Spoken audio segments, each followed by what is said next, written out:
Hello, best friend. You found a best friend better than me. And I can't even tell whether it was a swift or a gradual transition phase, the details fade. However, what's for sure is that there were fewer conversations, fewer sessions of instant messaging, fewer physical confrontations, until we faded to black. Hello, best friend. You found a best friend better than me. But this isn't about her. It's about you. It's about us. It's about the concepts of forever. Or conversely, it's about the idea of an ephemeron. What we had still counts as one of the best times of my life and always will. And it was short-lived, but I swear we managed to pack infinity into 1 year. I've been wondering for a while whether the ending of a song is better when the beat stops or when the melody fades to inaudibility. So in essence, maybe I can still hear the rhythm of our life soundtrack playing out in the background despite the blank screen. Our life was a movie, but since no one rolled the credits, I'm still wondering whether or not it's over.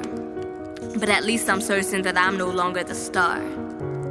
Who knew that the binding cord of our fertile friendship was so ephemeral? Who would have thought that the sun of our solar system itself was not eternal? I felt us drift away gently as gravity lost its pull. I hoped I could teach myself forgiveness for the past. I wished I could expel thoughts of you at last, but then I realized I'd like the memories of the times with you to stay, for the sake of past joy, and perhaps the futile wish that if I relived and relived and relived just those brief moments, the pain of what came afterwards would go away.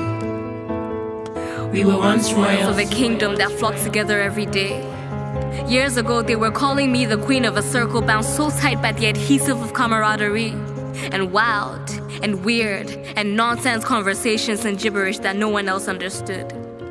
But we didn't check the glue's expiration date, and as the odd number of us turned into a number of couples and one, I wanted to say I miss you. I wanted to ask, how have you been? But the knowledge that you'd be whisked away by her before we were 30 seconds into the conversation drew me back in. So hermit, my spirit fell, forceful introversion seeking the comforts of my shell so that only I could hurt myself. I want you to say I miss you. And though it seems like I've closed you off, I left the front door to my heart unlocked, praying that sometime you'll dare to turn the handle. I want you to miss me for the sake of reciprocity. But the idea that I never left a void in your heart nags at my soul, causes me to wonder if I ever even occupied a part. But this is stunning inaccuracy. I shoot, I miss, I shoot, I miss, I shoot, I miss you. But I've seen you smile, so I know that you're fine. And I've seen her laugh at something you said, so I know that she's satisfied. I've grown used to believing myself is defined by singular. I'm followed by the theme of solitude like it's a personal rain cloud above my head. And I use my only outlet to write many words that you never read. I wrote several letters to you that I never sent. And there's no point to this poem other than to tell deaf ears that my emotions are spent. I wrote several letters to you that I never sent. And this poem is just another one that your mailbox will never get. This poem is an apology for the multitude of my explosions. This soul is accepting that it's not that you don't love me, you just can't do it like you used to when she's around. This poem is a reparation for the repertoire of fractures, the last 4 parts, the last 3 false starts, the last 2 broken ties, the last one of its kind. This poem exists for me to get a move on, for what else is the point of an ephemeron? This poem is a prayer that the bitterness of the last few years will melt into insignificance through the proclamation of these words.